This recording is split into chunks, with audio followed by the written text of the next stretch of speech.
Yes, Mr. Mayor, we are. Thank you, Dan. All right, we're going to call it to order. Town of Lake Clark Shores Town Council meeting, January 18th, 2022. Mary, can we have a roll call, please? Mayor Paul Shalhoub, Present. Vice Mayor Robert Shalhoub. Here. President Pro Tem Gregory Freebold, Here. Councilmember Valteen Rodriguez, Councilmember Albert Pavone. Here. All right. Father Peter, would you be so kind as to lead us in invocation and then the Pledge of Allegiance? If you'd like for us to stand, we can. Sure.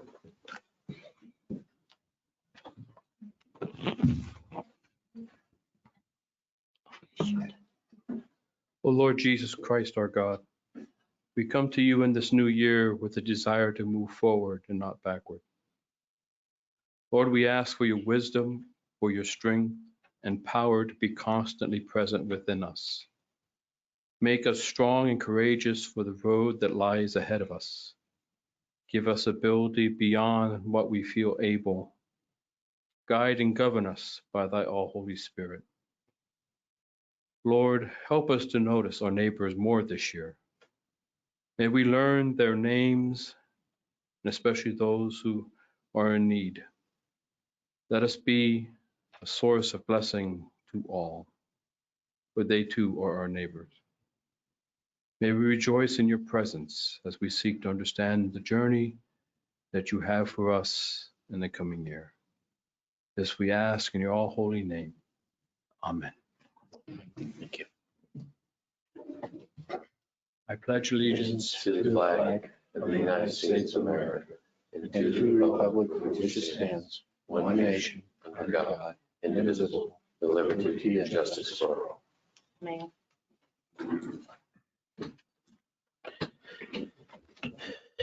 Thank you, Father Peter. And I'd like to have a moment of silence for Barbara Ann Newell Van Sickle, who was 82 years old and the mother of Sergeant Bill Howell, longtime police officer for the town of Lake Clark Shores. Lori Ann Chandera, 32 years young, and Ray Ellis, the former deputy clerk for the city of Palm Beach Gardens.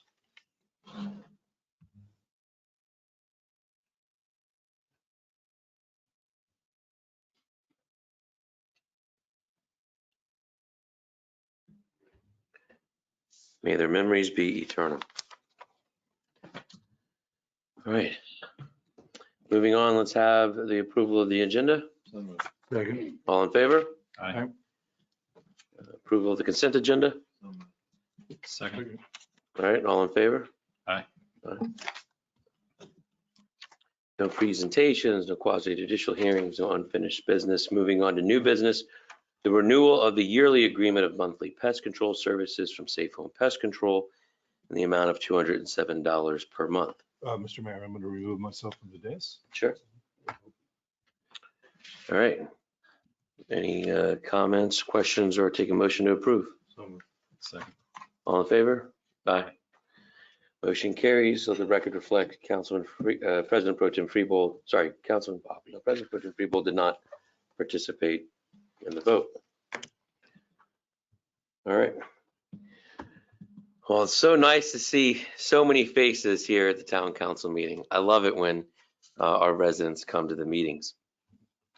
So we're on the audience comment portion. I have some cards here, and I'm starting in literally no particular order other than the way that they were stacked up. So Louise Bing, Miss Bing, would you like to come up? It seems you want to address the cost of sewers, possibly causing undue stress. Google it. You could just introduce yourself. That's quite all right. Look, you're here. I'd love to hear what you have to say, as I know the rest of the council. Well, I guess first of all, I'll mention this afternoon, I thought, gee, I don't know anything about this. And so I Googled it, and I Googled sewers versus septic. And I learned a lot. It was interesting. And there were some things for one and some for the other, but I would just suggest that everybody here in the room does the same thing because I learned a lot. And I think every resident and the council should be aware of what's on the internet. And the other thing that I wanted to mention is really frightens me, and that is that I think that my greatest concern about us changing over to the sewers is the fact that it is a tremendous amount of money, and there are, that it's going to have perhaps, I hope not, an impact on the health of some of the residents. If they're just hit with this amount and they don't understand it a lot of times, and they will, I'm sure, before it actually happens. But I know that many of the residents, and this is probably young and old, have heart problems or hypertension, high blood pressure, or maybe they're dealing with cancer now. And I think I've got about 4 people in that category in my block. But I think that this is not a trivial matter. This amount of money is going to be frightening to many residents. And it might even upset people enough so that high blood pressure becomes a stroke and a heart problem becomes a heart attack, or cancer that's maybe in remission is going to happen again because of this. And if that sounds silly, this is almost exactly what happened to my father, and he passed away because he had a tremendous financial shock. And his cancer had been in remission for 2 years.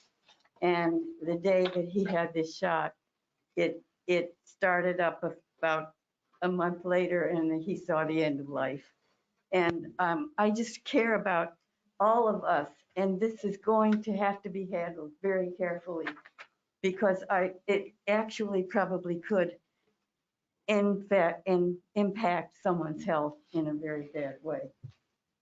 So please be aware of that. And I guess that's all I wanted to say. But thank you. Thank you, Louise. I appreciate it. We're going to be considering all factors when it comes to that decision.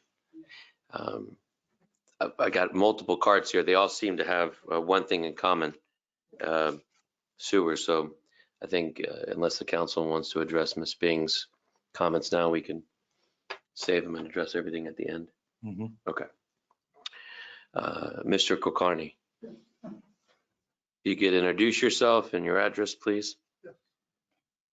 And we all did receive your letter.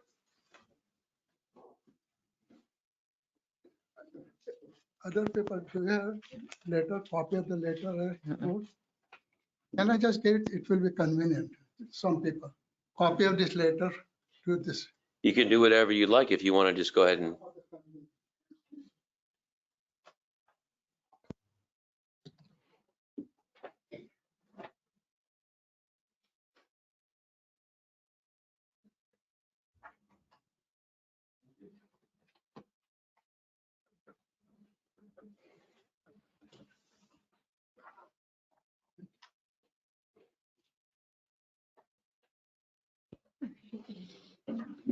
Good evening.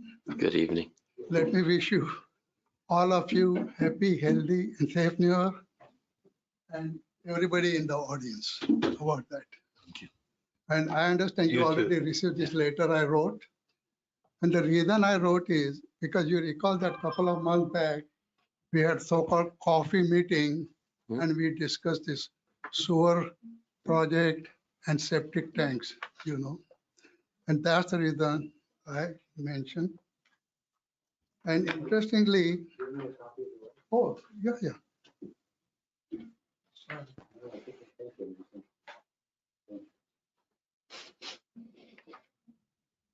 Okay. See what happened during that meeting, we discussed briefly. And then when I went home, I decided to write it for everybody's convenience, basically. And I should say, I've been staying in this town for almost 30 years, but I have written this thing later as architect and city planner. That's my background, and I got this degree. And I happen to work in New York, around Chicago, Milwaukee, and even in Fort Lauderdale. And the way I just thought, it's not just a resident I'm writing, but as how I planner deal with this kind of a project. That's another reason. Another important thing I should mention is, as you can see, this project, if we really implement it, solar project, is going to affect the entire town. And in the meeting, we cannot have more than 10 people.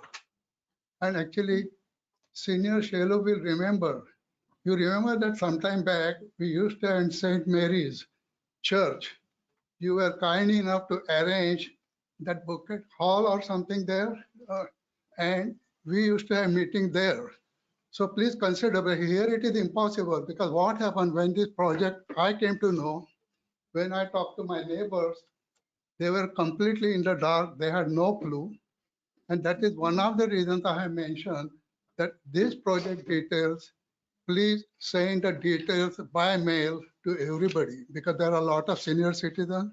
They don't have computers or anything. This project is most expensive and the largest in the town. And secondly, I just on the website saw the consultant's report. I like to see that it was put together about 2 years ago. They are not really mentioned that septic tanks is creating a problem. In fact, they mentioned the option there that they might even leave septic tank as is as one of the alternate not to deal with this project at all. Secondly, there was a letter I attached. 2 letters were there. And interestingly, I don't know whether this name, is it related to you? Dennis Clark. In fact, that gentleman wrote in favor of septic tank. He just said lake pollution and Angie and all that thing in that, septic tank are not causing it. And that's one of the reasons I attached this letter also. So that is one thing I thought I should give it to you. And key thing is that to keep everybody informed, if there is a workshop, consultant should present their project to everybody. And secondly, there should be, if it is really wanted, there ought to be refunded. The majority should approve it, because believe me, when I talk to my neighbors, not a single paper. First thing, they were surprised because they were in the dark.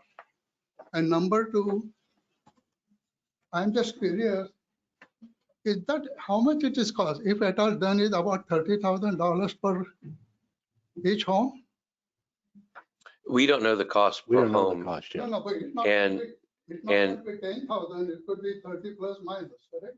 It could literally be a number of different numbers. Yeah, we don't know it. That's the key factor is going to dictate, because a lot of people cannot even afford and you'll have to put a lien. So considering all that thing, please inform everybody and get the feedback. Because I have good news for you. It's not the whole town. Huh? You're not a part of the town that would be a part of the things that we're considering. no, but that is exactly, you want to inform everybody. You know what I'm saying? Well, I agree. And there'll be a lot of information going on about Yeah. this project going forward, but I just wanted you to know it's not the entire town. Whatever it is, then even that will be questionable too. That some people are going to say, hey, how come he got it and I didn't, and so forth. So that's the reason everybody ought to know. That's all I'm just saying here. Okay. And quickly I'll wrap it up.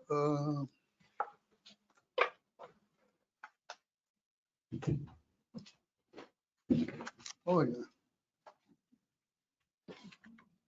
Yeah, that's why I said to keep everybody mail. Jen, If there is a really a large number of people are going to attend, and see, unfortunately, because there is COVID and pandemic, it is really problematic.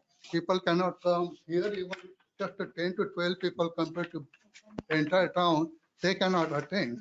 And that's the only reason I'm just suggesting, please keep inform everybody. Let us take everybody's feedback. and let us know that who will be involved, who is not, who is away, and what the reason. That's all I'm just saying. Okay? We're all for transparency so that everyone in town Yeah. is aware of what's going on. Sure. Okay. Thanks a lot. Thank you.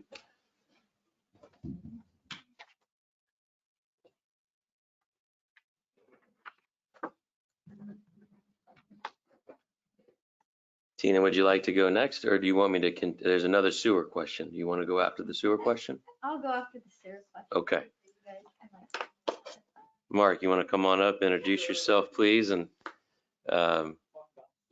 Yeah, go sewer.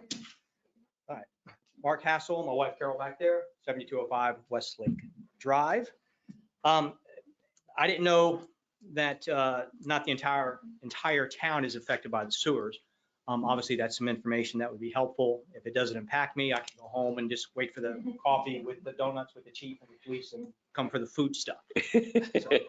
That said, I did have a chance to start working on the 2020 Florida DEP statewide annual report, Water Quality Restoration Program. It's a very detailed digging through some documentation, looking through the interactive map. Yes, the Lake Clark is identified as an impaired body of water.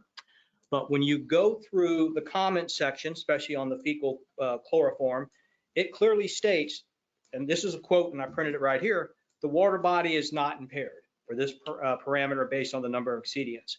So what I have seen is that there's a total maximum daily loads, TMDL, and there's supposedly a plan that's supposed to be developed by the state and submitted to the Environmental Protection Agency. That has not been done. And that's why the lake is being classified in the 303D list. It also goes on to state there's no probable source data that has been reported as the cause for this fecal matter. When you go further into the documentation, it says, it doesn't say septic tanks are an issue. It specifically says failing septic tanks are an issue, not just septic tanks in general. So I don't know if any studies have been done to individual septic tanks to identify those that may be contributing to the factor. But I think those items should be looked at further. In the last meeting, I listened to the audio. Mr. Clark, town manager, used the word mandate regarding the sewer systems. Mandate's a pretty strong word. I don't know if that mandate is specifically saying do away with the sewer septic tanks and go to sewer, or if it's saying take actions to correct the problem. So I would be interested in knowing about that. The biological issue, it talks about same sort of thing, that it's being listed in impairment, but because it's failing on parameters that they don't have a known source of the biological issues. And it specifically talks about the lake being hydrologically connected to the West Palm Beach Canal. And as we all know, the canal comes from Belglade, picks up a lot of material as it comes through and then comes in through the lake. Some of the things about doing away with the biological issues, and I don't know if these have been considered, are laminar flow invasion and oxygenation, essentially putting a fountain in the middle of the lake and creating more oxygen. We have a weed problem, which is a result of high phosphate and other chemicals and a lack of oxygen. So there are alternative methods, I think, that can be looked into. I don't know if there's funding from the government sources, federal or local, to take care of that. Things like surface aerators, paddle wheels. I mean, the list goes on and on. So I would like to be able to see more documentation the town has that's been given from the state or from the DEP regarding the mandate. I mean, I really don't want to start peppering the town staff with public records requests. Maybe there's a day and a time when documentation can be laid out and people can come just look at it and see what there is and kind of form an opinion. But definitely this new part, not the entire town is affected. I think that's would be a relief to a lot of people. I'm assuming maybe it's just the houses around the lake that maybe, you know, just kind of thinking off the top of my head, that may be an impact. So, but that's pretty much where I am. I just would like to get more information. So when the time comes, if we have to do it, we're making an informed decision. So, I appreciate that. Thank you. Thank you very much. Any audience comments about sewers that were not submitted? I got something else. What? Quickly. Okay. Can I? Well, I was going to go to Tina Daughtry. So Tina, if you come on up and introduce yourself.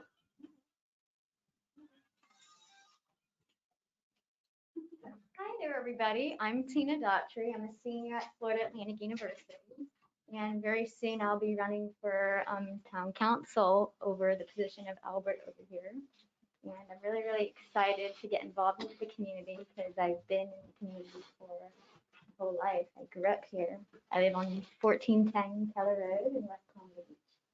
And I'm going to give you all an easy question because, you know, it's January, right? Yeah. So I guess, what is your guys' biggest goal, or at least first goal to do for our community, whether it has to do with moving money around, adding something in our neighborhood, or just changing the way how we do things here? What is our number one goal for the year? Yeah. Is that the question? Yeah. Okay. This year it's going to be Pine Tree Bridge, really, for me.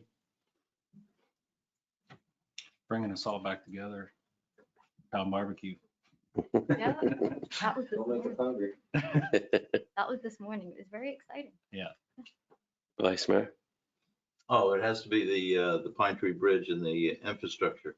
We spent over $100,000 to firm up our technology to protect ourselves from cybersecurity, which is the number one threat across the entire state.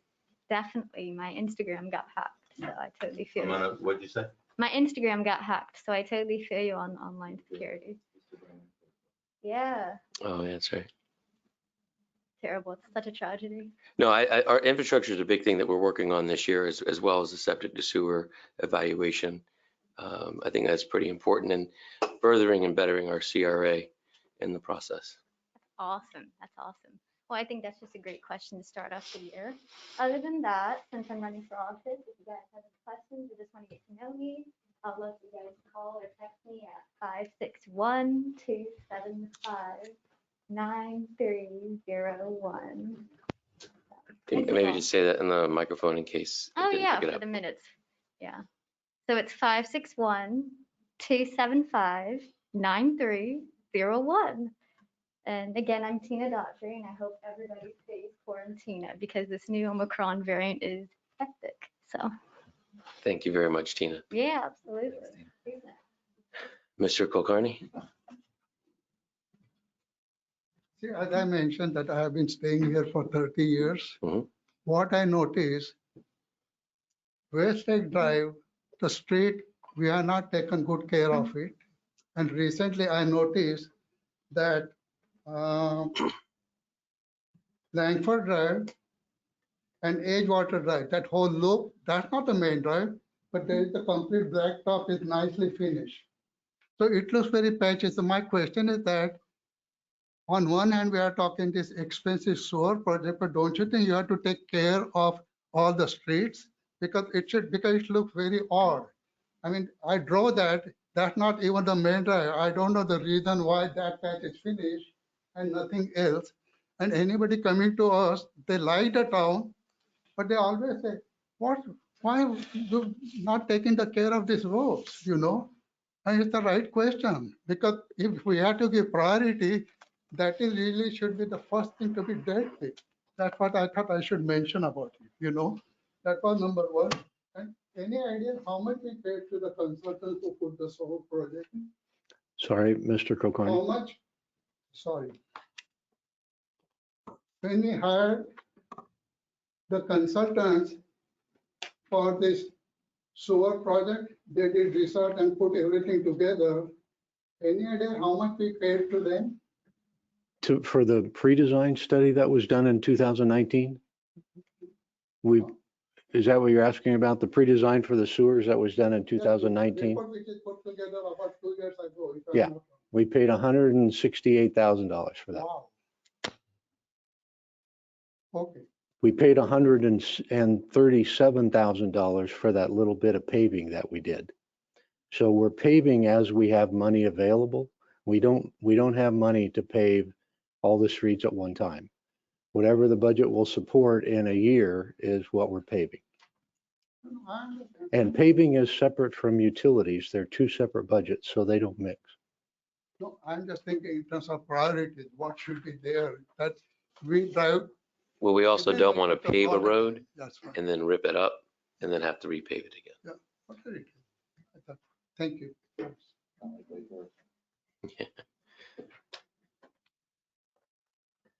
All right, any other audience comments? All right, I'm not sure, I don't know really what I'm talking about, but I remember Tony read something about trying easier, smaller ways before we went as far as sewers. And there was some information like that in the internet where they said sewers versus septic tanks. And it looked interesting. And I just think it would be so great if we could have some meetings like we had the last time and discuss all of this so that we really understood this. It's fascinating. And sometimes septic tanks in some neighborhoods are necessary. I mean, sewers.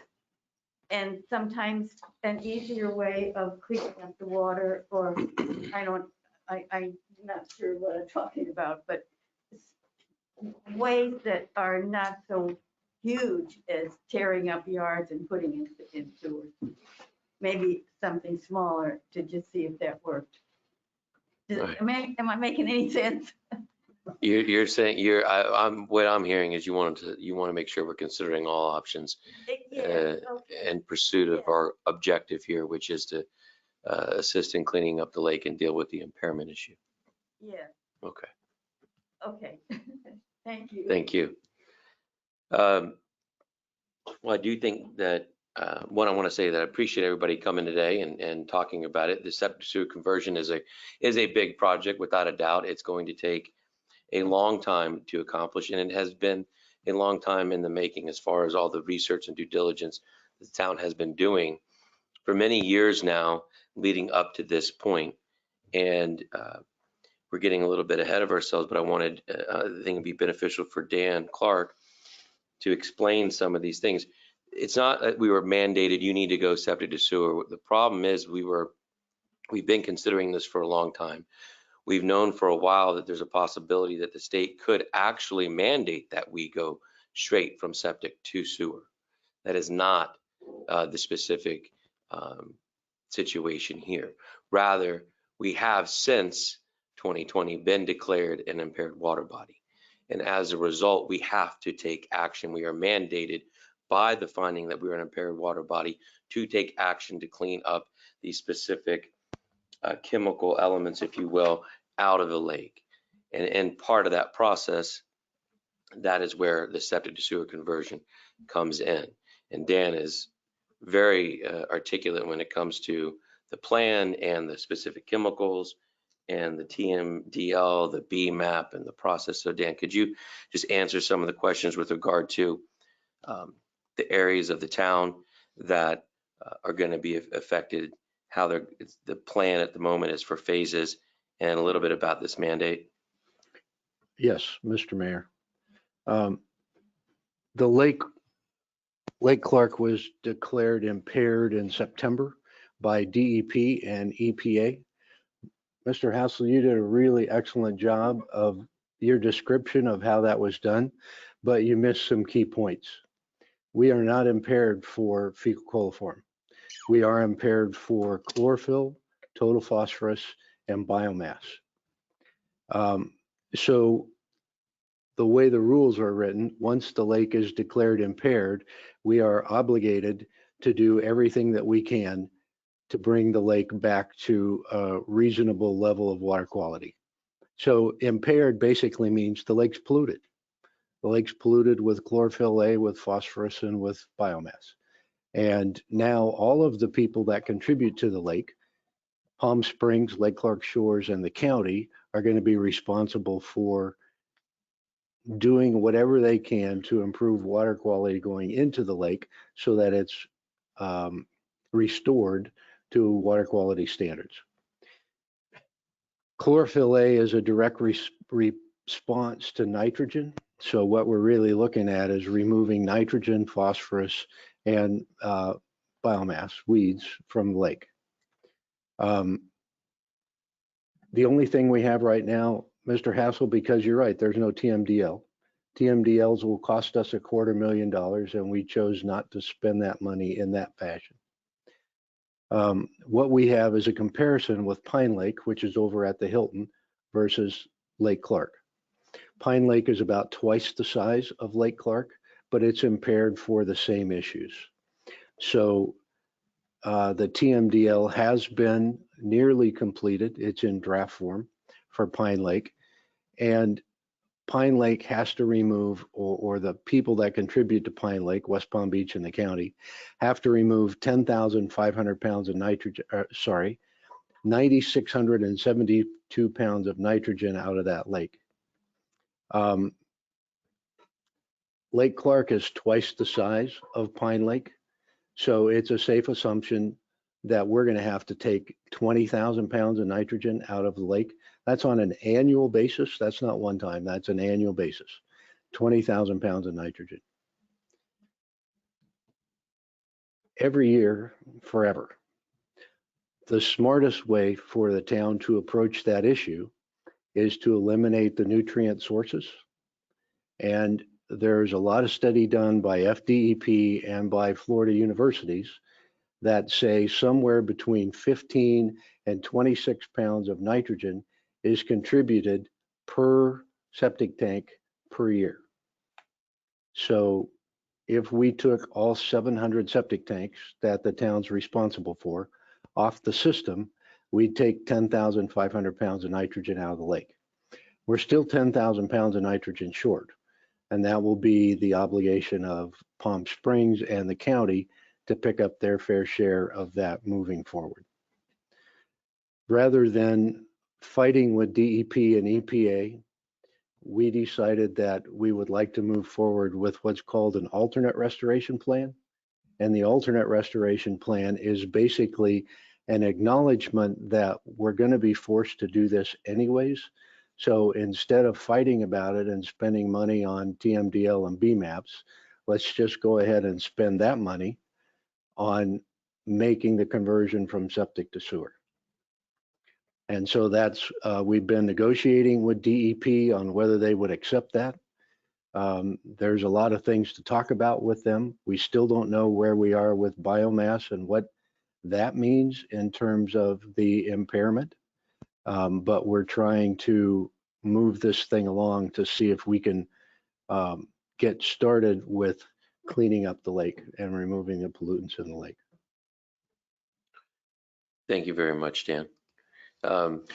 Excuse me, Mr. Mayor, I forgot to talk about utility service areas. Yes, please do that. If you get your water bill from Palm Springs, this is not going to be an issue for you.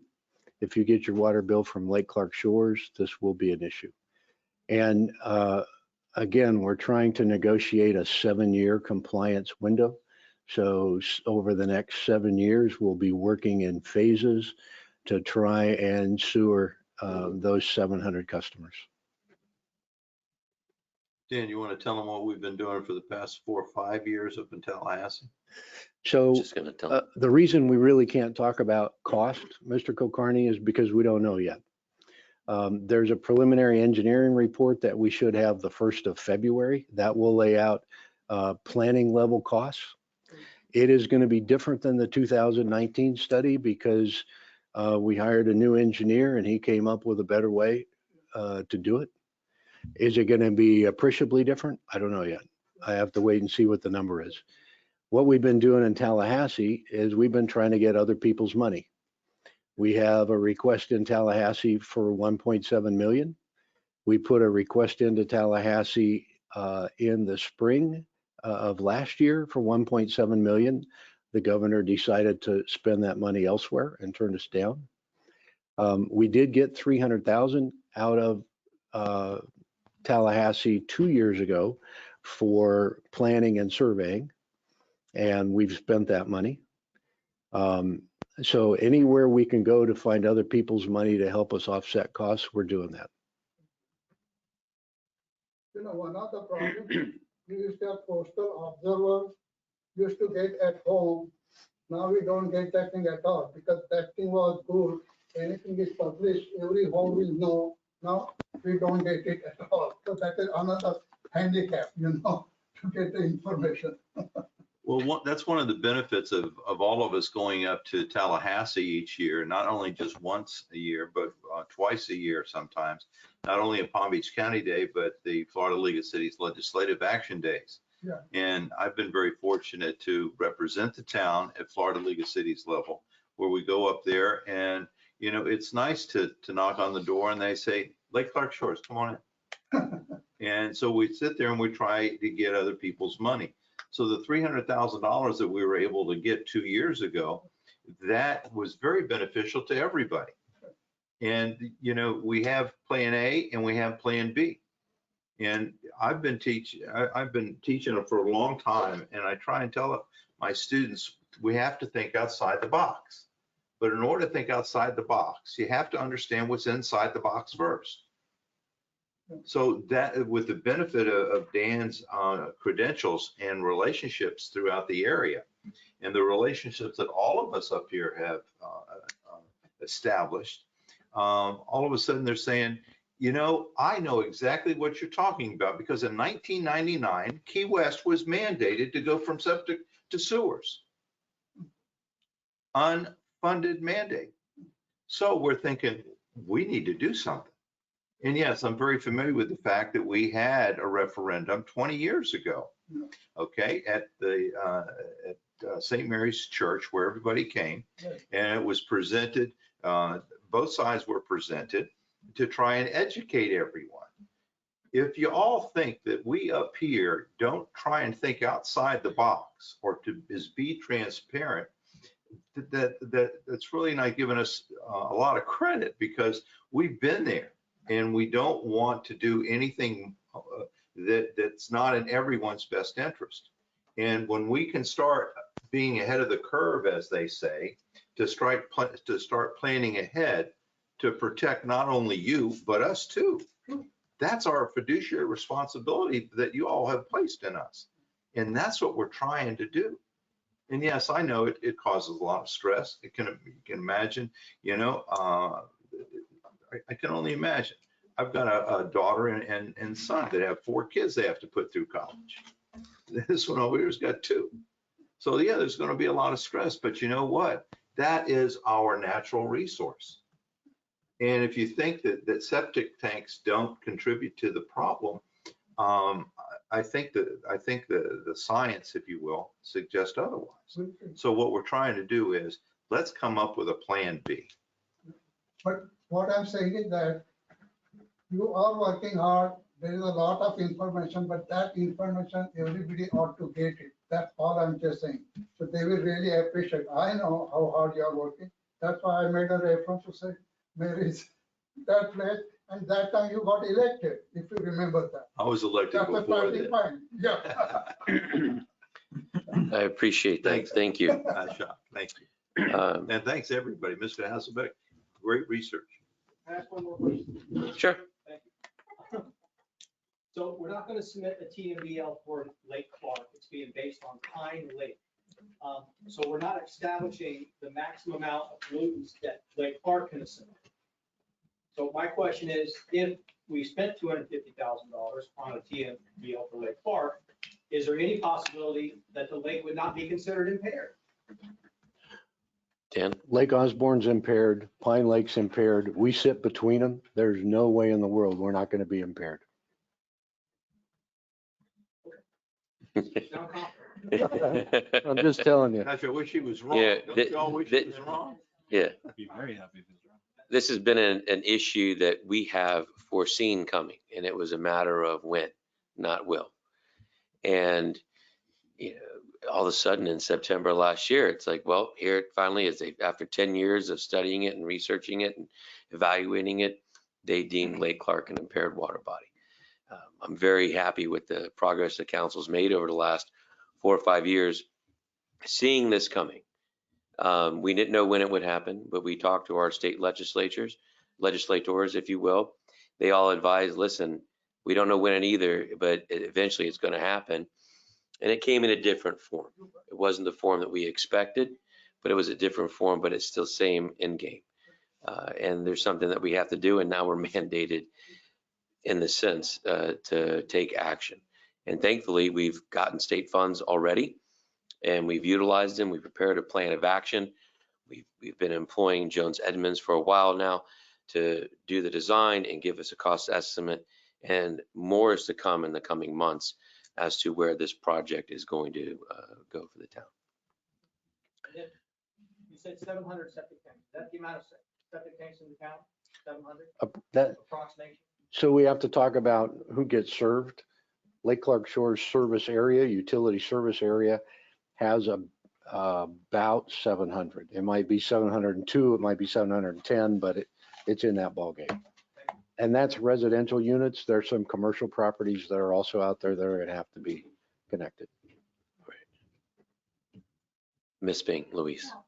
Are you saying, thinking outside the box, I got lost in that a little bit. Does that mean that we in the 700, that it's possible that we might be getting outside funds to help make that a little less? We are, every chance we get, we are seeking outside funds from the state or the federal government at all times. If I can tell you one thing about this town that I learned ever since I joined the council, and even beforehand when I was on the Parks and Recreation Committee, if there's an opportunity for us to get funds from the state or the federal government, we're making an application and we're going for it. We don't miss an opportunity. We're just too small to pass up on those opportunities. And Dan and his staff here has done a great job over the years to make sure that when those opportunities present themselves, that we're going after them.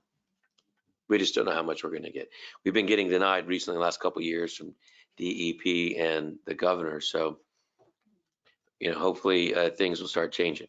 One other point, just in everything that Dan said, which is helpful, you're telling us something so that we begin to understand why we need this, and we can't just put a fountain up, and it's got to be a bigger project.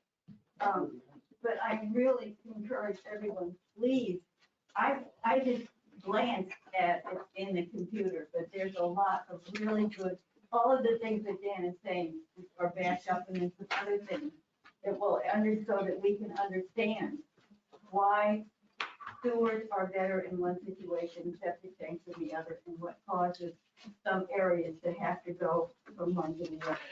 Absolutely. And one of the most important things, in my opinion, that I've learned up here is, if you have a question as what's going on in the town and why the town staff is making the recommendations that they're making, or what the town council is considering, maybe you missed a couple of meetings, or you only caught one meeting and you weren't sure what you heard or the connection, whatever the case may be, contact the town.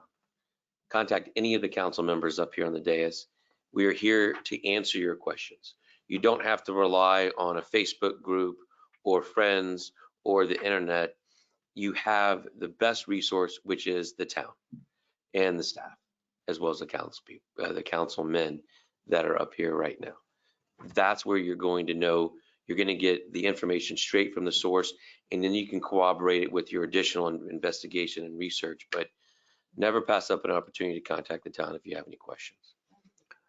Absolutely. One more item, Mr. Mayor. Yes. Mrs. Bing, I want you to be careful of your research on septic to sewer. There's a lot of publications out there. It doesn't mean that DEP is going to accept them.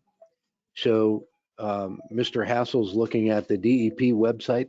That's probably a great place to go to get information, DEP, because their professionals, their studies, anything that they accept is on that site. And ultimately, that's what's going to drive where we go. They're not going to, with the research they've amassed, they're not going to let us do any kind of a new study that says those numbers are wrong or there's a better way to skin the cat.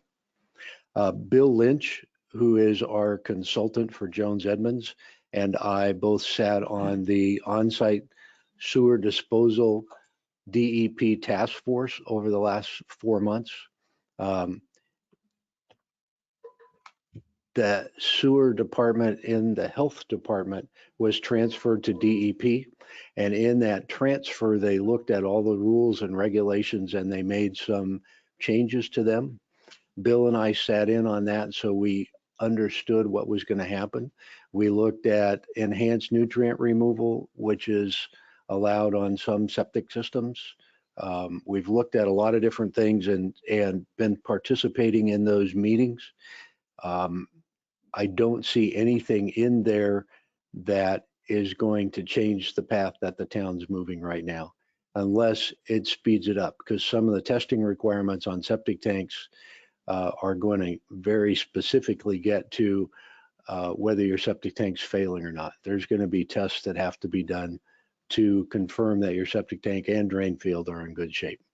Well, it's a very, the article is very, there's, what I'm trying to say is there is a lot to learn. I had no idea this was such a tremendous argument between the two of them. And what I read was basically an overview. So I'm going to do what you suggested and try to really read more. And we all should, to just try to find out, because there's going to be different views. And Lake Park Shores has got its own profile that's got to fit somewhere, that from what you know, to guide us as to which one is going to work. That it's going to be the less amount of pain to us residents. Yeah, I mean, we deserve, I think we deserve it because we're mostly a middle, upper class people, or professional people. And I think reading it and you explaining whatever we read is best for Lake Clark Shores, then we would feel ready and we wouldn't be frightened. Yeah, and Dan has been fielding questions for a long time on this issue. Before this year, before last year, it's been a topic of discussion for 4 or 5 years running on a minimum up here on the dais at most council meetings. So if you ever have any questions about what you read, you want to double check what the town should do, he's a great person to reach out to in the middle of the week or whenever the case may be. Or savant. Yes. So thank you all very much. Any more audience comments? Anything online? Oh, we have, all right. Bobby Gonzalez. Hi, good evening. I don't want to take too much time, but Robert Gonzalez, my friends call me Bobby. I live 1420 South Lake Court.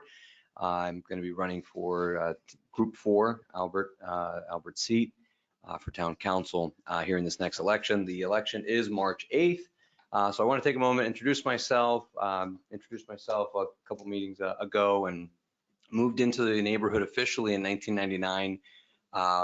And a couple things that you folks said, and I wanted to just address it because I think it's really important. And you mentioned fiduciary. I love that word.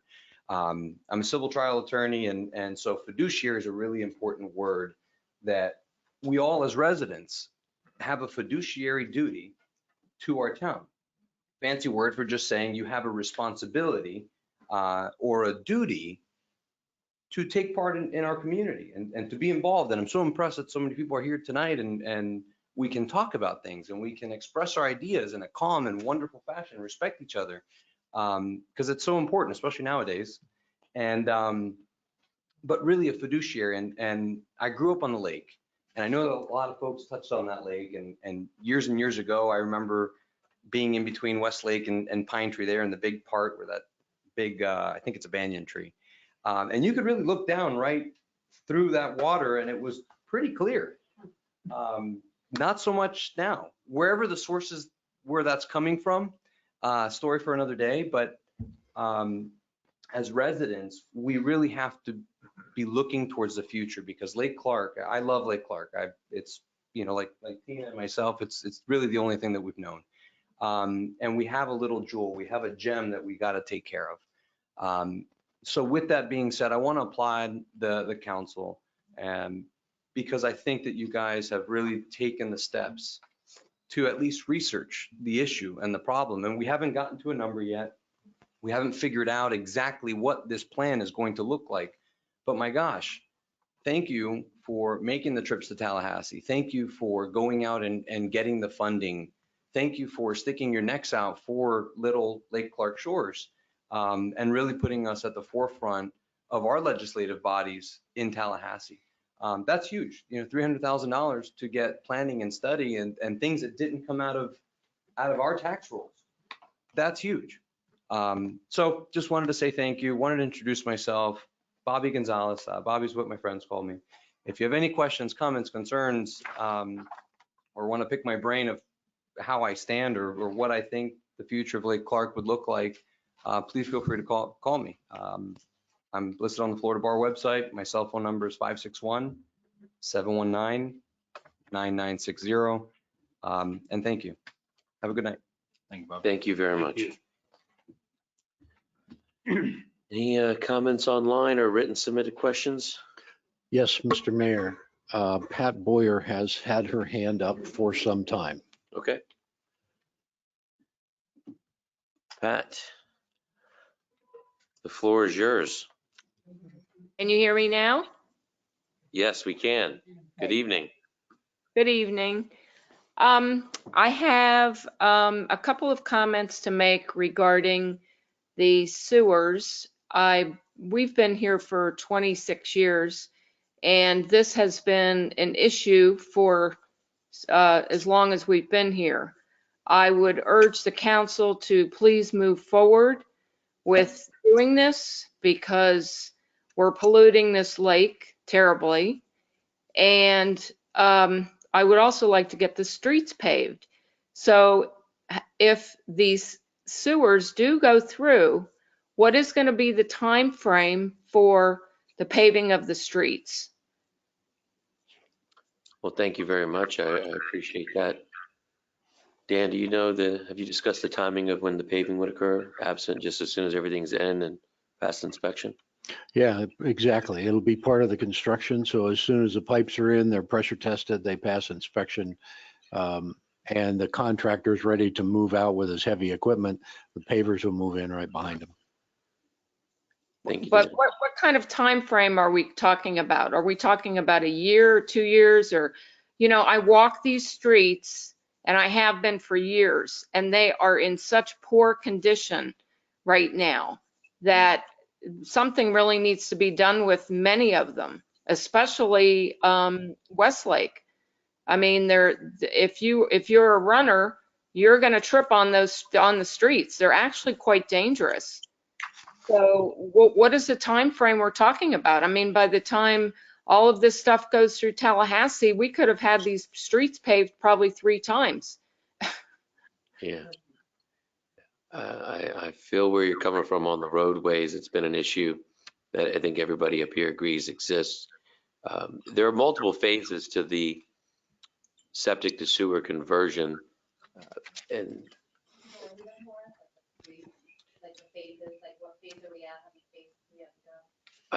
it changed recently. I think is it 5 phases now, and it was 4, right? I don't have the map of it in front of me, but Dan, can you elaborate what phases, like how it would go? So right now we're planning on 5 phases. The first one is already complete, and that was sewering the commercial area north of us here. Phase 2 is going to be Mediterranean, Indian, Caribbean, Arabian on the west side of town. And that includes Westlake down to the Mediterranean Bridge. Our service area stops at Waterside, so we don't go north of Waterside. So Mr. Kulkarni, when Palm Springs comes through and does their work, whenever that is, you'll be impacted at that time. Then we start with phase 3, and phase 3 most likely is going to be from the Causeway to Forest Hill Boulevard. And then phase 4 will be from the Causeway to the Mediterranean Bridge. Phase 5 will be from Forest Hill Boulevard to the Palmetto Road. We actually have utility area outside of the town. So that's right now the plan. If DEP agrees to that and agrees to the 7 years, we'll try and work that schedule. If there's ways to move it faster, or if DEP tells us we have to move it faster, then we will. So, And as we get more information, especially starting in the beginning of February, we're going to have a better understanding, not only of cost, but on the timing, the permitting, the expected time to complete construction, things of that nature. so basically Mediterranean East is in this, is at the end, correct? I think I looked at that plan. Yes. Yeah, so we're talking about 7 years. We're gonna, our Well, roads, hopefully sooner. We conservatively requested 7 years. and when you're estimating the costs of this, because, you know, as you know, the costs have just gone up so much since this whole project has been started, you know, 20 years ago. Is this going to keep going up as time goes on within the 7 years? Has anybody factored that in, or? I believe that would be in the contract agreements that we Okay, have with contractors, which haven't I been. mean, sure, there's a chance every year that goes along, the price will go up. Mm. In 2003, it was $9,000, if I remember Mr. Kilcarney's information. right. So now it'll probably be about 20. Well, see, that's just it. We don't know yet. And I assure you that as soon as we do know, we will be sharing that with the residents so Right. that they have that information as well. Hi, I believe phase is going to come with a different cost. Like the least expensive cost is going to be the Michael West, just because of the type of system that the engineers have recommended. And then each phase is going to come with its own separate cost for the council to consider and move on. Okay, well, thank We you. also don't, I appreciate the work that you're doing on this. I know it's been difficult, but I think that we as a community need to move forward with this at this point in time. And my husband has a question. oh, hi, it's Casey Boyer. Can I ask a question? Sure. Can't raise my hand because we're on the same machine. So, listen, I'm looking forward to the sewer situation going through. I do have another question though about how much does fertilizer runoff contribute to the nitrogen and the phosphorus? It's a good question. Dan? not enough to make a difference. It definitely contributes, but when we're talking about pounds per year, it's not a significant contributor. It might be a pound, it might be 2 pounds. We do have a fertilizer ordinance in place that limits how close you can fertilize to the lake. It's just impossible to enforce that because we'd have to be in everybody's backyard over the weekend to see what they're doing. Education will be our biggest bang for the buck in that area. I didn't mention earlier, but DEP is committed to retesting every 2 years our water quality. So they'll be checking every other year to see if our water quality is improving and by how much it's improving. And if we get to the point where there's no reason to move forward, then council will, from an environmental perspective, then council will have a different decision to make. I can't imagine we get there, but that's the way the rules are written. Very good. Yeah, maybe if we can get the lake cleaned up, we can have a manatee rehab location and get some money from the state for that. Well, that would be something. Oh, thank you. And thank you both very much. Do you have any other questions? Actually, I do have one more question. I put a complaint in and just was about a car that was very loud. And I was just wondering what the, if we put a complaint in online, how do we know anything's been done about it? Let's put it that way. Chief, would you field that one? I'd be more than happy to. I'm not aware of her complaint, but if it goes through the process, we'll have a record of it. And then if we follow up, we generally get back with the people and let them know. Mrs. Boyer, the complaints online, if I can interrupt, the complaints online come to 4 different staff members at Town Hall, and we review them and then forward them to the appropriate people. So that probably came in, and Emily probably forwarded that to Dana to take a look at as our code enforcement officer. Right, right, because it's, to me, it's a noise issue, you know. It's a kid with a car across the street that's so loud that basically he could wake the dead. It's frightening. It's actually frightening. And, you know, I don't know what's been done about it. I haven't seen the car around here lately. So I just didn't know what the procedure is when you put a complaint in online. Is there some follow-up, you know, from code enforcement or whoever it goes to? Well, as Dan was mentioning, the code enforcement officer is officer or detective now, Dana Scheck. Lieutenant. Lieutenant. Right, yes, I know. Yes, I know who she is. But is there follow-up on my end in terms of, do I know if the issue's been addressed or not? Because I'm putting something online and, you know, I don't know what the follow-up is. All right, I'll get with Lieutenant Fisher tomorrow and have her get back with you. Okay, Okay? okay, all right. Yes, well, we'll see if something can be done about this. I don't know. I gave the plate number and all the information, you know, so we'll see. All right, thank you both very much. Oh, thank you. Appreciate it. Dan, is there any other written questions or hands raised online? No. All right, I have a question. sure. Come on up, Tim.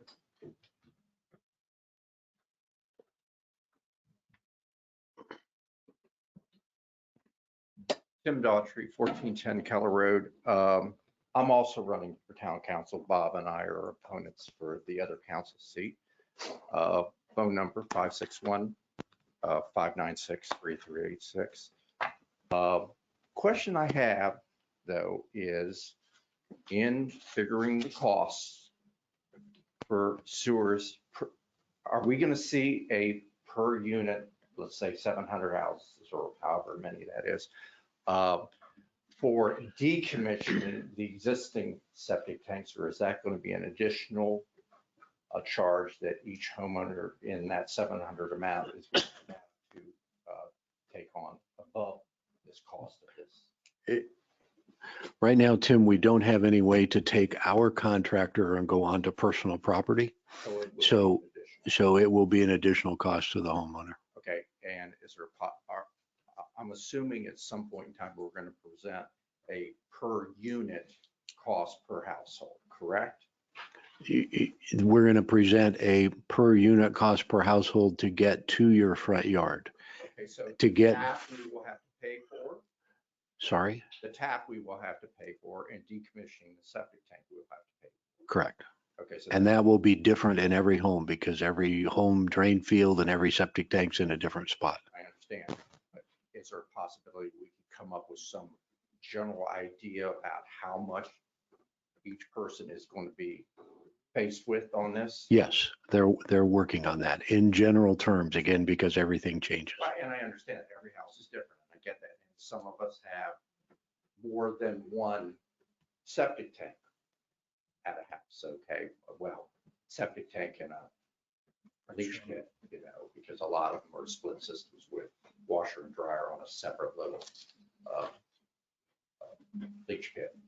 Yeah, so I understand that there would be two taps. Well, you have to bring the taps together and then take them out. So, okay, that's the only thing.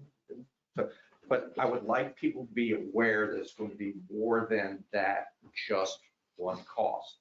There's going to be an over and above cost per household that they're going to be responsible for. And they're going to be responsible for that at day one? Is that the thought, or how are we going to do that? Statute says that you have 12 months to connect after the pipe's commissioned in front of your home. Okay, so that means that amount will have to be paid for within the 12-month period. Yes. We're also looking at, if I may, Mr. Mayor, Yes, please. I think I know what you're going to say. besides looking for other people's money, we're looking for ways to finance this for each of the homeowners so they don't have to take a big hit. So we're looking at loans that the town would take as low as 0.75% interest rate that we would then make available to the homeowners at a reduced interest rate as well. But I 20. want everybody to be aware of those costs because I know how much it costs to decommission a septic tank. And I know how much it's going to take to run a drain line from my septic tank location and a drain line from a dryer drain, which requires me to destroy my driveway, by the way. And a house like mine is going to be a significant additional cost. How much is it to decommission a tank? It's going to start at $3,000 per tank. And have you figured how much it is for your house? If hypothetically you can act like. No, I haven't gone to that price, but it's going to be significantly more than that. Potentially my house, we're talking $6,000 up. And driveway's a whole nother thing. So again, there are additional costs here that we have to make everybody aware of. I mean, and they are significant additional costs. It isn't just a one fee for doing sewers. It's for the addition, hooking it up to the house and decommissioning the septic tank. On the bright side, our driveway does really, it's not the best, so it's not a bad situation. And if I do redo my driveway between now and then, there'll be drain lines running my driveway. I would do that anyway. But we also need to make people aware of these things right now as they're making improvements to their house, that you need to be aware that this is what's going to happen. And maybe you want to future proof, okay? And we just need to be communicative to our residents, okay? We need to let them know what's going to happen and what they're going to need to do. So maybe they can make things a little easier in the future and maybe not destroy something they spent. I mean, we have an asphalt driveway. That's as low as it goes, okay? These people with paver driveways, it runs a lot, it's gonna run a lot of money for them to destroy the driveway and stuff. And concrete too. So, thank you very much. Thank you very much, Tim. I appreciate it. We need a new driveway anyway. Honestly. Sure, come on up. Jennifer Chanowski, 7130 Pine Tree. I was interested in seeing Pine Tree get paved because it's really not good. So same thing, similar to I think what Ms. Boyer was saying. I run sometimes, I trip on things. So then I'm going back in my mind, I can't remember the last time it's been done. So I know the sewer thing's going to happen before it gets paved.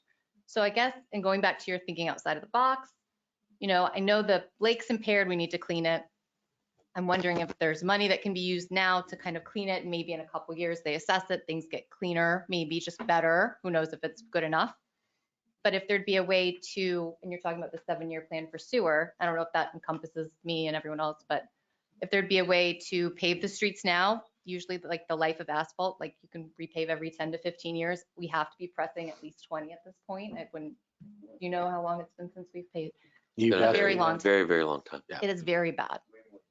So I know the lake is the causeway at the Forest Hill Pine Tree Bridge right there that we're talking about replacing is very bad, very uneven. Like I trip on that constantly. I actually got injured while running on that because it's like, Yeah, it's becoming a like sidewalk danger. on top of So if sidewalk. there would be anything the council might look into or possibly consider as far as paving the street, because it is like, you know, a lot of people either come down Westlake or Pine Tree, like that's the main artery into the neighborhood.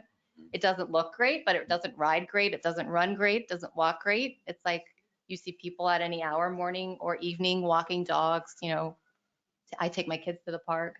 So it's just really, I was interested in seeing the streets paved.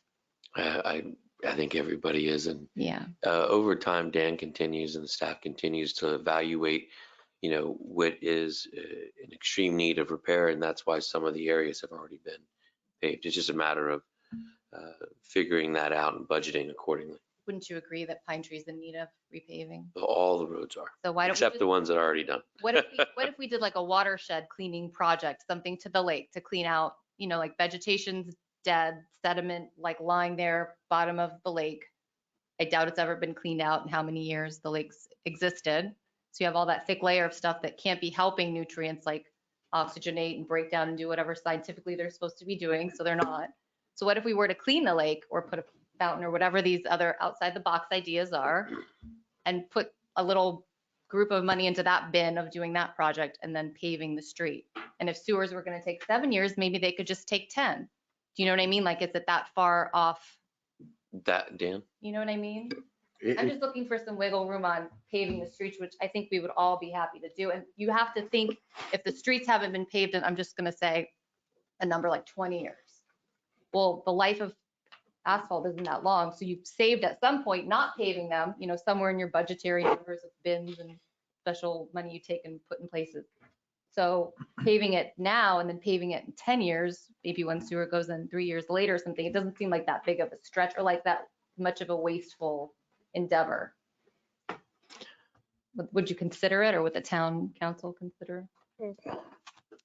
Seems like to wait 7 years to pave that street is just awful. There's potholes the further down you go. You know, there's many, many issues. Cracks are like significant. We're just going to tear it up. That's the challenge. We're going to waste money. And that's the other thing, like everything's so set on sewer, like so set. It's just a given. State told us it was a given. No, they didn't. Yes, they did. I've sent you all the information. Look at FACs and look at the statutes. Once they declare it's impaired, we only have two options: either negotiate an alternate plan or negotiate a TMDL. Right. Either way, we end up in the same spot. Well, you say that, but maybe that would be a matter of opinion because you know so much about sewer, but that's not what's being said. They're saying like study the lake. So if you were to study it, Who's saying study the lake? to get the total daily maximum loads, wouldn't you need that? And then you'd have to have the DP agree to something you're submitting for like this plan to like correct it. And we pay for the TMDL work. So we're going to spend $250,000 to tell us that we have to go to the same place that our neighbors are going, which is clean the lake. I think like at one point you said it would be $100,000, but sewer might be like tens of millions of dollars. I mean, Yeah. that's like pennies compared to one to the other. Do you know what I mean? Even if it's $250,000. If you're But- talking about 25 million to put sewer in, whether the state pays for it or residents pay for it or some combination of the two, that's a very big figure. So to spend 10% on something to be sure of, like what happens if you sewer the whole town and it doesn't improve on the lake? What do you say to like residents then? Because that's, you're saying it's not probable, but it's possible. Because what if every resident doesn't properly like decommission their septic? Does that continue to leach? So those nutrients that you say are responsible for what's wrong with the lake continue. You know, there's like a plethora of factors that could happen. There are. Yeah, because it's a You're lake. It's like, painting the absolute worst case scenario well, it's for possible. everything all coming together at the same time. Well, no, it's possible. It's not possible. It's not practical. Let's put it that way. We're going to end up pulling a lot of nitrogen and a lot of phosphorus out of the lake. There's no effective way to do that by treating water quality because we have 6 canals that feed the lake. So we're never going to get ahead of the curve unless we take those nutrients out of the system, and that's eliminating the septic tanks. We can take the biomass off the bottom, and DEP said the biomass is contributing. We have a $350,000 grant into the state to do that. We'll match it with $350,000, and we'll have $700,000 to move forward. That's not going to get us very far. The county has a $5 million drainage, sediment drainage out of the C51. We're going to try and piggyback on that so that we don't have a lot of extra setup costs. And that's going to save us money in trying to move that project forward. But that's not going to be nearly enough. We're going to have to go at this. Like I said, Pine Lake's a 10,000 pound removal. Lake Osborne's a 31,000 pound removal. Based on size, we're right in the middle. Based on geography, we're right in the middle. We've got to take 20,000 pounds out of here.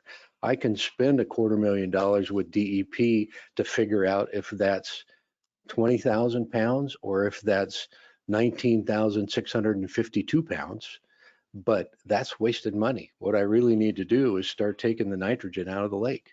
And the best way to do that is the sewer system. Now, if you want to pave the roads and tear them up, That's a council decision. I don't know where we would get the money. Again, it's two separate pots. If I pave the roads as part of the sewer project, then I can use cheap money, state revolving fund money. I can get grants to cover that. If I'm just paving the road, that's ad valorem money. That's straight out of the tax bucket. There's no other money to cover that anywhere. Yeah, but that's So- something that's always happened that way. You know, like if that's the bucket it's always come from, that's expected. And that's just a cost of having the road. Like the town has the road and that's the responsibility. So that to me is just like a however many year maintenance, right? Yes, that's right. So that's money that would be there. It's just kind of all, you know, I know it's like a numbers game or like a putting different blocks in different pots for the money. I understand all that, but But seems like to wait 7 years to pave that road. correct me if doesn't- I'm wrong, the sewer project would take up to 7 years to finish it, not start in 7 years. Right. So the whole project could take up. Like if it starts on time and everything goes, Yeah. right? Yes. So maybe you're still at the It could- 10-year mark. You don't know. It could go actually less. Like I said, that's a conservative number. So Yeah. Pine Tree might be paved in 3 years instead of 10.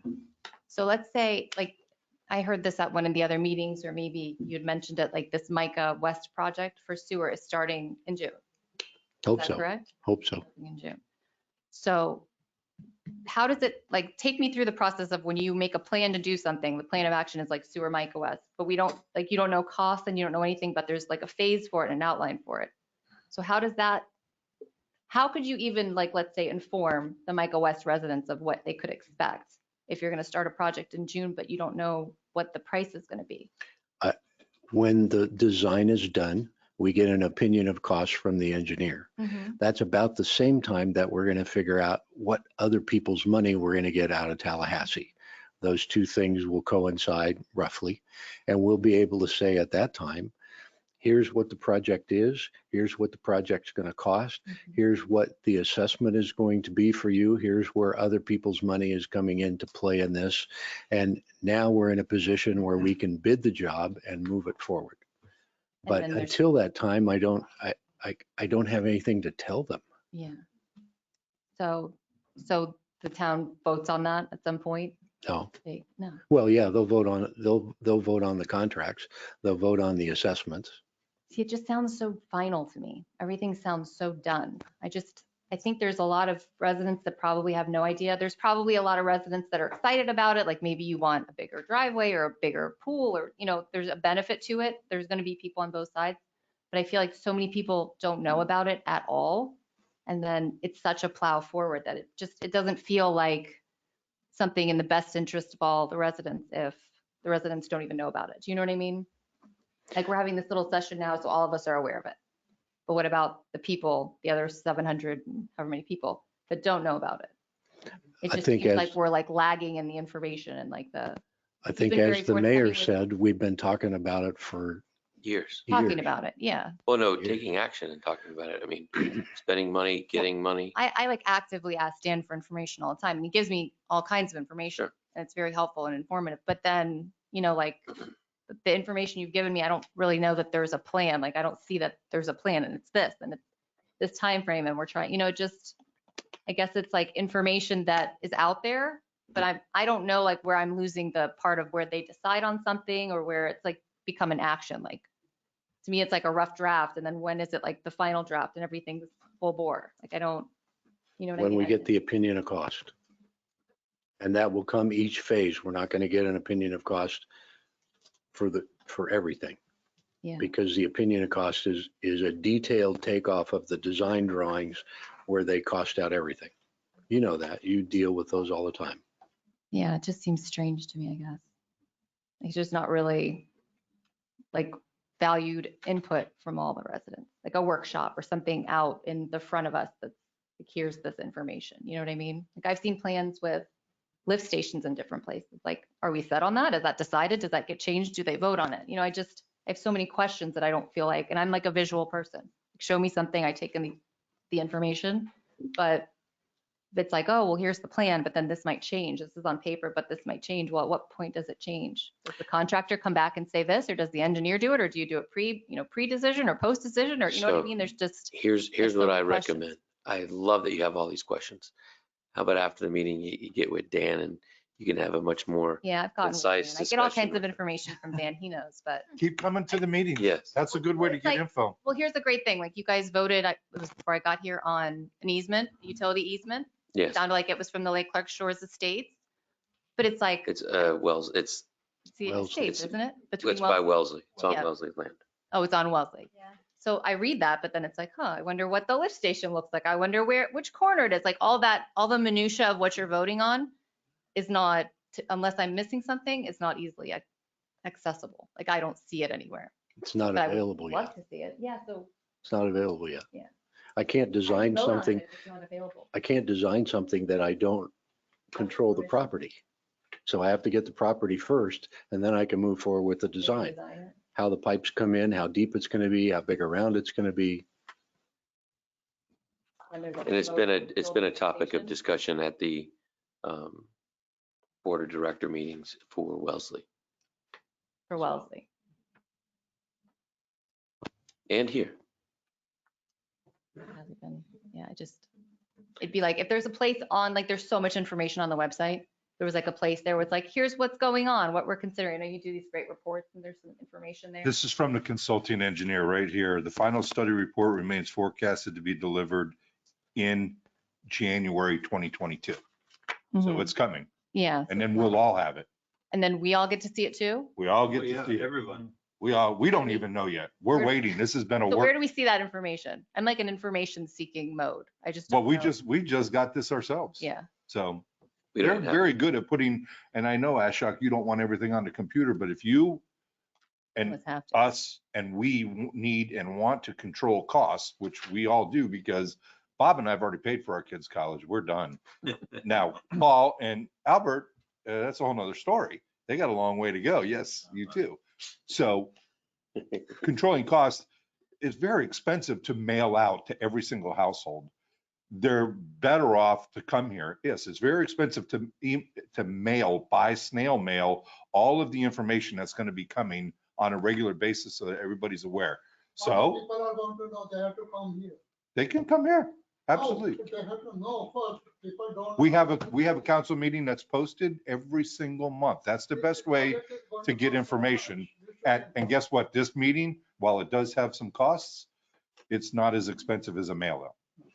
Yes, sir. Maybe we do one mail out with a QR code. A lot of us have seen and used QR codes. I'm speaking loud enough, so hopefully. I can't even spell QR. QR, you When you didn't. scan menus. I understand. he's So joking. Maybe it's something like that with an actual physical link that invites people to either come in to the town. All of these avenues are being looked at. And once a study is, and what Mr. Clark is saying, and Mr. Clark is this is what his master's is in, this specific area that we're dealing with. And I'm going to add this before, and then I'll leave the council comments out. I've been on the committee, which started out as environmental and now is natural resources. You will see, it's already started, but you will see blackout periods for fertilizers also. They've already got a push on to remove all the phosphorus out of all fertilizers. It's not just the septic tanks. We all know that, but that's what they're pointing at us for. And that's going to be their ammunition to make us do this project. And I've been on this committee for 16 years. And that's the number one topic. The North blames the South. The South blames the big lake, Sure. the farmers, there's all this finger pointing going on. And if we would have done this back in '03, it would have been $9,000. Everybody would have been happy. Preliminary. Now we're looking at 30 here or there, or removing our septic tanks. We're all in this same boat here together. Sure. We have to pay for it too. I know you guys have the best interest of the town. Part of me feels like if it's most transparent, there'd be less. Go on a podcast emotion and watch the about it. You Tallahassee know what I mean? takeover, There'd be because less. that's another thing we're battling is the Tallahassee takeover to diminish our rights as a community. Oh, with the home rule. Yes, and this is one of them right here. And mandate is not a strong word in my opinion. They will at whenever a whim say, okay, this has got to happen. This is going to happen.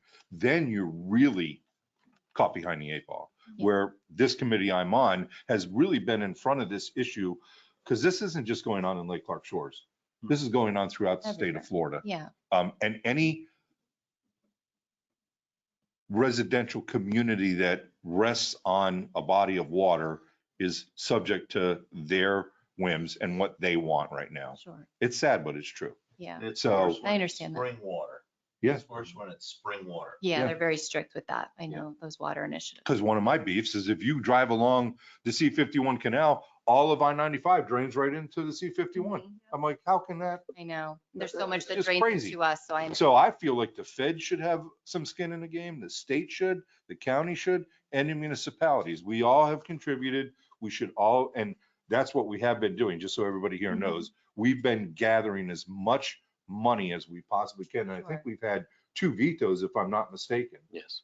Thanks to COVID. We had it and they took Yeah, it where away. you got close, yeah. So Well, I appreciate you guys doing all that, and it was just my opinion, and I was excited to hear that there was this initiative to remove some vegetation, it sounded like. So hopefully that will come through. Is that like in Well, if the- you're talking about clean up the lake project, that's been going on for several years. And I usually spearhead that right after the barbecue. Yeah. That's usually done in April, and you'll see that it's scheduled for this April also. Mhm.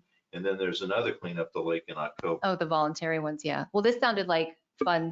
Would this be more of like a commercial, like someone we yeah. would hire and invest Yes. 50/50 with the state?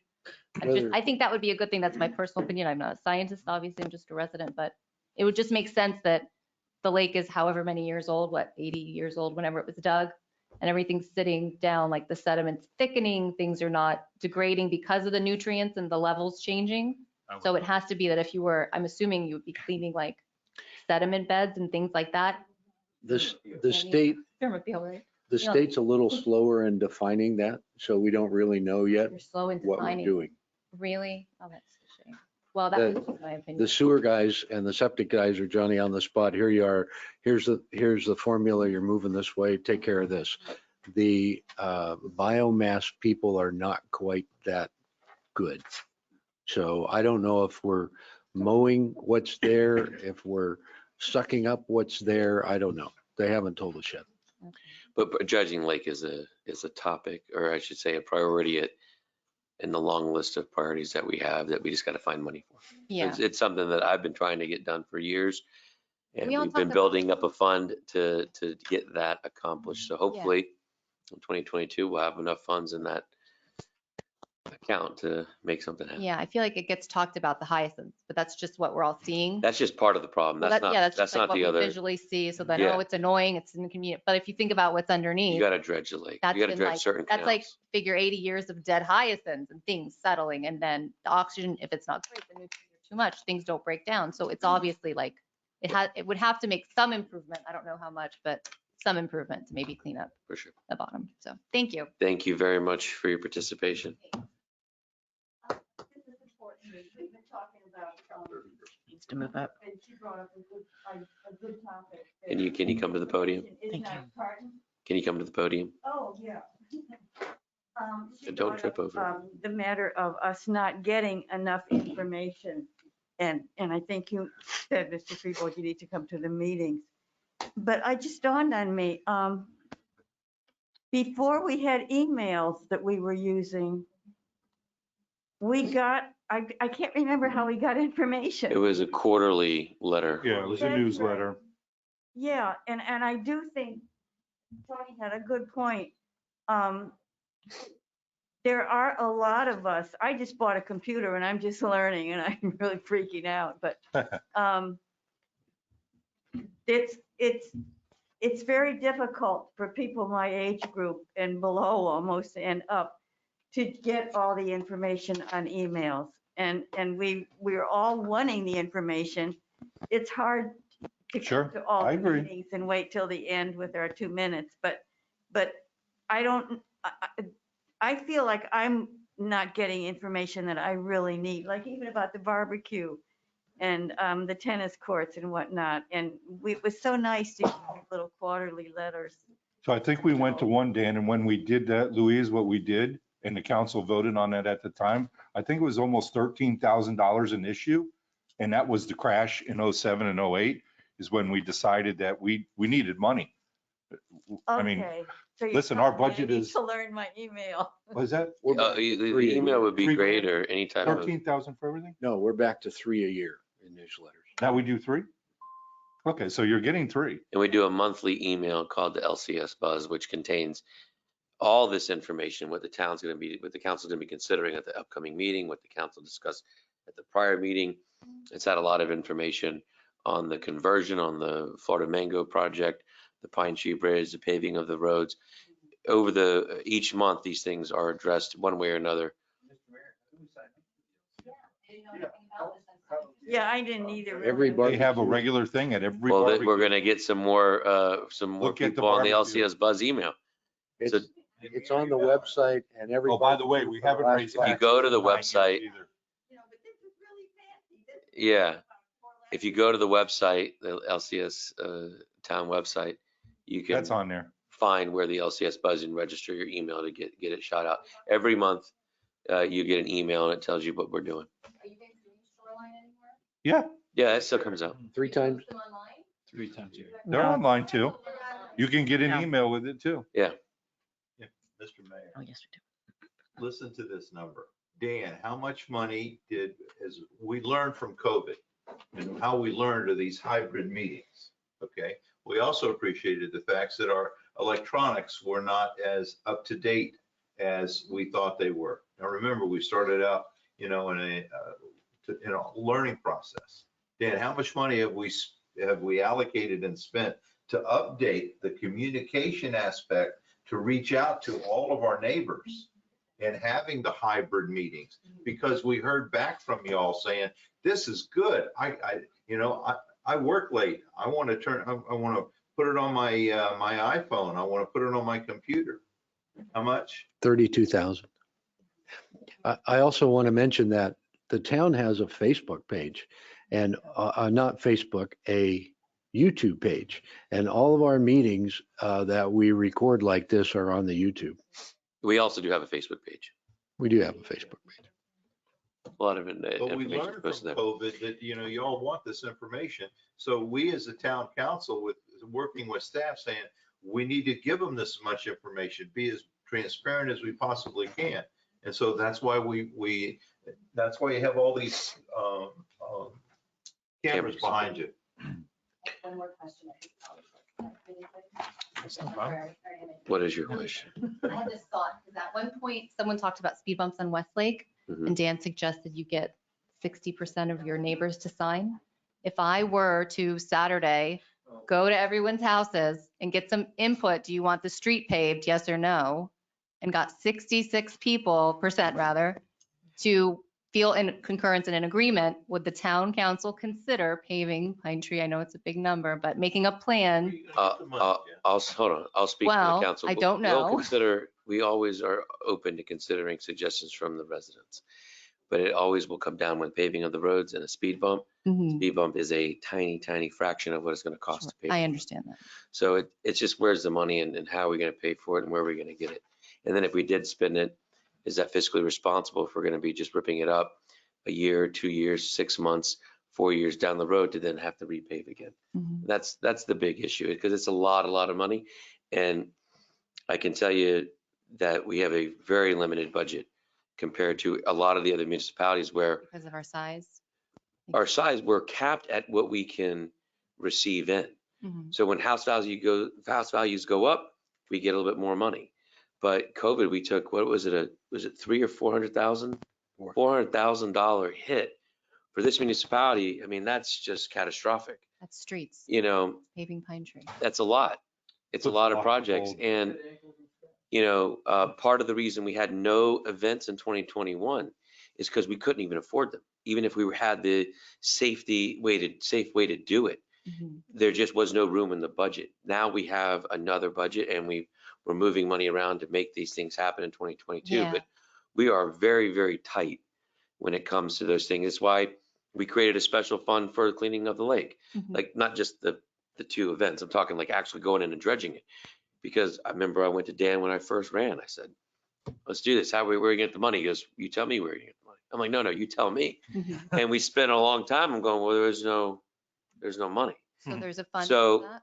Yeah, all the liens and fines that have been collected over, I think the last 4 years now from the code enforcement have gone into a fund, and those are dedicated to 2 specific things. cameras around Lake Clark Shores for safety, which that is basically now exhausted, meaning we're not putting up any more cameras, and cleaning up the lake, like the actual cleaning up of the lake. Yeah, that's And great. I see that, I don't see a downside in doing that. The worst thing that can happen is you spend some money and it didn't improve as much as you want, but I think it would improve. Like just it's, common sense. we just got to get a little bit more money Good because it thing. costs a lot more than I thought it would. Five. Well, you guys are good at getting money. You're getting all this money for sewer. We're good at asking. But thank you very much. I appreciate Yeah, your question. I'm trying to raise home values around here, but it takes one home at a time. So it's gonna be a while. It's gonna be a while. Dan, is it anything else online that we need to address? No, sir, Mr. Mayor. Thank you. All right. No, Thank you. have a good All night. right. So on to status reports. We'll start with the chief. All right. Good evening. All of you have a copy of the report. If you have any questions, feel free. I'll discuss the cameras, the 5 LPR cameras. We processed 81,613 vehicle tags were checked. We had 15 miscellaneous traffic hits and 1 stolen vehicle from West Palm. The speed camera system that's on Westlake, and probably within the next month, we'll have them on Pine Tree through forfeiture. Westlake Drive, 28,347 vehicles were checked. Chrissa and Westlake, that's going north, 25,572. The average speed from statistics is 22 miles per hour. The average speed, 85% of the vehicles was 29 miles per hour. And we had a couple of narcotics arrests and 1 trespassing arrest. Thank you very much, Chief. I am very pleased to see these traffic vehicle speeds, if you will, the counts being as low as they are from an average speed perspective, 22 and 29.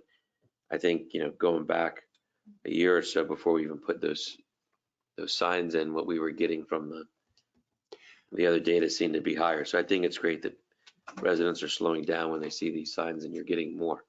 So thank you very much for doing that for the town and the residents. Anybody have any questions for the chief? Not at this time. Vice Mayor? No, I've already talked to the chief. All right.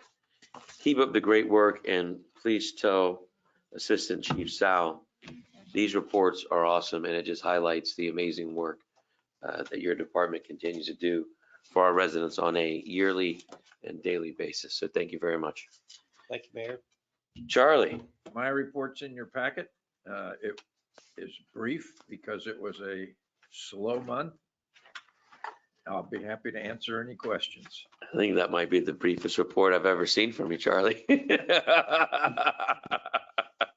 Any questions for Charlie? I thought you guys gave me the wrong copy. It was so short. It was Right. Christmas, remember? Right. President Pro Tem Freebold, I'm good, thank you. Vice Mayor. No, I'm fine. All right, thank you very much, Charlie. All right, Mr. Clark. I'm sorry to throw out 2 more items for you tonight. Sure. The first item is, we were informed last week that construction on Florida Mango is going to start in January. You've probably already seen the new gas line that went in this week that had to go in ahead of road construction. What we did not know is that they're planning on closing Florida Mango for 6 months. Like That- fully closed? Fully closed. From 10th to Forest Hill? No, they're replacing the Gregory Bridge. Okay. So they're going to That's what- close it. That's why they're going to do that? Yeah. So we'll have regular updates on what that means to traffic that's going to cut through Lake Clark Shores.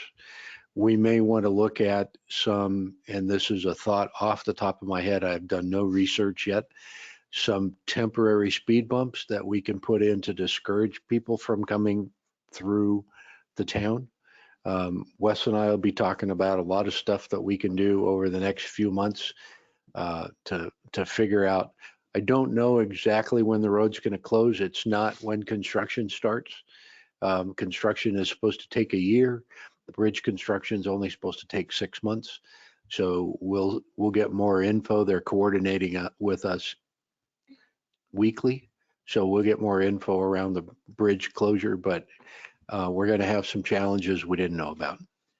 I about to say looking at a map just to see how they would it's either cut through Gregory and cut around and then go back out, or literally just. Go through Westland. You can't even. You can't do that. There's no other way to go. You'd have to just kick him. Yeah, we'd have to go down Gregory, come back in, then come back up to Florida Mango. But there's no way to go west and then south You'll have all those folks. because the bridge is going to be cut off, is what you're saying. But what we want to encourage them to do is use Prairie so that they're not using Florida Used Mango. before. Got it. Okay, I see that. All right, I mean, great. So I mean, unfortunately, they're closing the whole road. yeah, we just have to keep an eye on it. And that'll take 6 months. Just for the bridge. It'll take a year for the total road construction. Wow. Second thing is, Mr. Mayor, you have in your packet for signature tonight, the agreement that, Charlie, I'm not even sure how to say this. The opioid crisis has been resolved, quote unquote, and there are agreements now with, 2 agreements with the manufacturers. The county needs us to sign on to those agreements so the county can get the money and distribute it. Otherwise, the money goes to the state, and you know how state distributions have been occurring for Palm Beach County. So we're asking the mayor to sign those agreements. We'll get them back to the county. They have to be back to the county by the 26th. $53 million allocation settlement. 53 billion? Million. Million. I'm not sure, I Bob. believe it is. That's part of it. That's the county's dollar. That's the dollars that we get a portion of that $53 million. As I understand, I could be wrong, but as I understand it, that's the municipality's share. And it's going to be restricted in how it gets spent. It'll have to be spent for police officer stuff and for training stuff and that kind of, it's not just free money we can go pave Pine Tree with. I But think we use the money to police Gregory. yeah, really. Yeah. Traffic safety. When is that starting? The road closure? Did they give you an estimated time? January road construction starts. They have not told us when the bridge closure will begin. May I ask a question? Okay. All right. In order for the county to receive the funds, they have to have participation from all of the municipalities, so they have a percentage of the total population included, and that's why this is necessary. All right. Thank you, Charlie. They are signed and ready for Thank you. you to send out. Does anybody have any questions for Mr. Clark? No, not at this time. Okay. I was gonna ask him later if anything, but, so you know the month that it's gonna start, but not like. We gotta record everything. Hello, it's Tina Daughtry for the record. What's your address, Tina? 1410 Keller Road, Very Palm good. Beach. Live in the same- Well, we understand, but Daughtry that's now. part of the record. Absolutely. Yes. So you said you don't know the exact date on when that's gonna start, just the month, if that makes sense? Right. Okay, because I live in Wellesley, so I gotta just add that onto my traffic jams, so. Palm Beach County, in dealing with their contractors, they're not specific because they don't know really what their contractors are going to do. So we know January 22 start, January 23 finish. Beyond that, we don't know anything.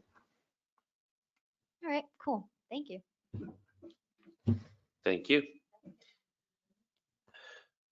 Councilman Pavone, any questions for Mr. Clark?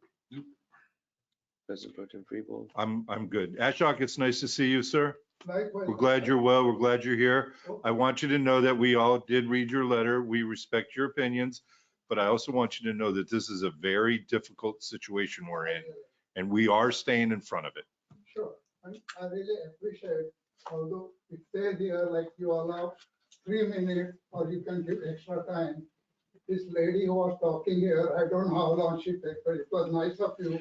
I don't even know Paul anymore, Ashok. That was- Just lets him talk on.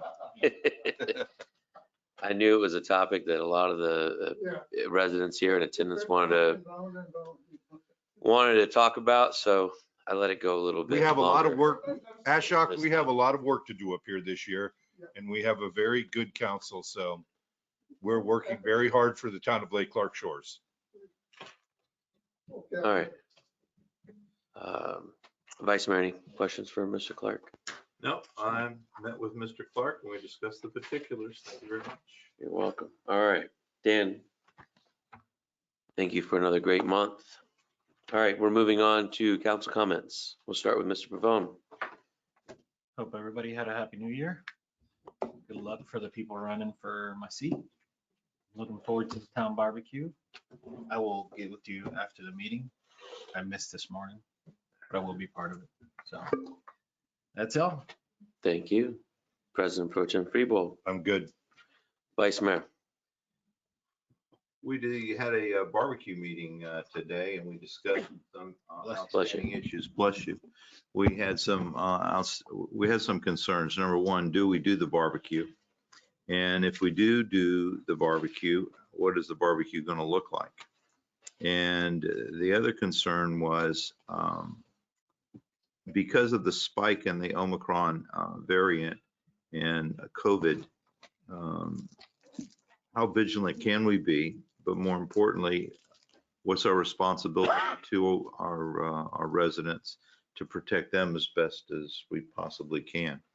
So the alternatives are, number one, I'll start over again. Everybody wanted to move forward with the barbecue, and I think it's going to be good not only for the town, but for the participants, our neighbors.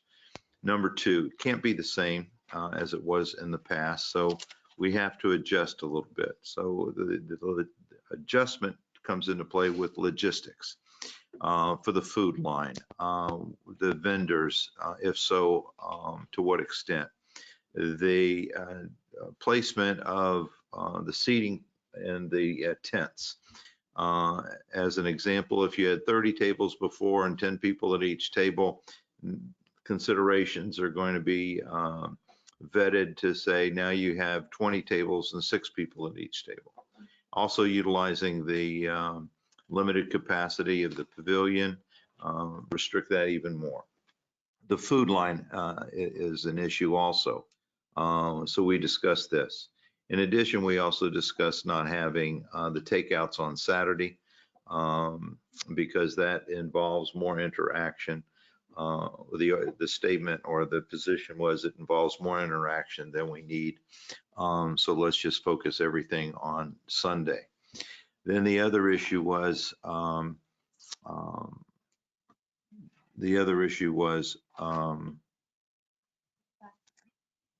do we move it to? Push back.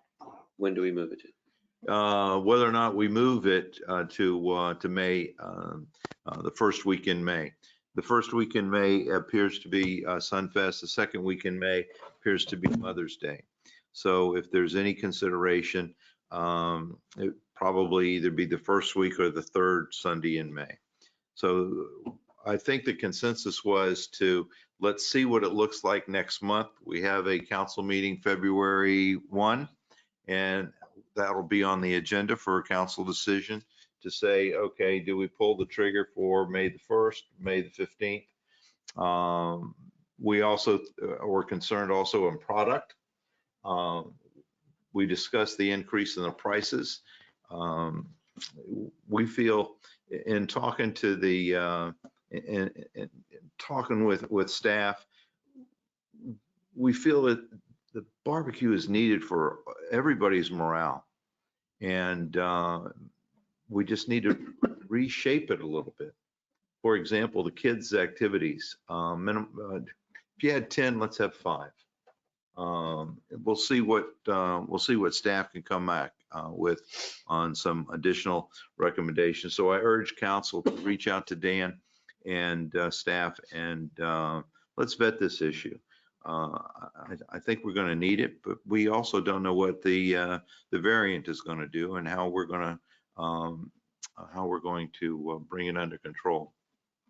As a PSA, if you go www.usps.covid/test, register, it's free. You'll get 4 free COVID tests, home test kits. So that was a blurb that we shared earlier today. So I want everybody to have that opportunity. So that's where we are. And did I miss anything? I think I did it. Sorry for my reboot. Okay, so that's where we are. So I recently appreciated everybody's participation this morning. The meeting was short, sweet, and I was told most efficient meeting ever.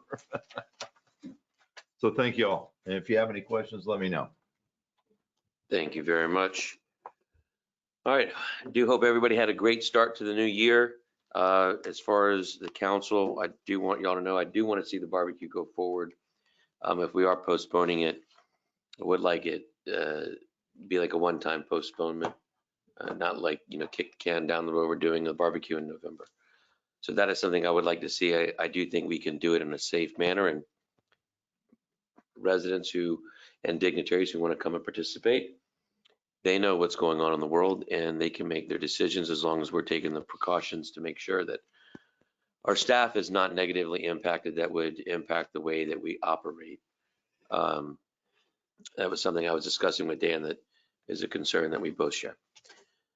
That being said, we did not go to Tallahassee due to the Omicron spread and the issues related to that. So Dan and I have been talking with our lobbyists to see if we can find hopefully another day in the immediate future, next few weeks, or maybe it's 5 or 6 weeks to get up. I have, I think, 3 trials in 4 weeks. So once we're past that, get me past Valentine's Day and things are a little bit better.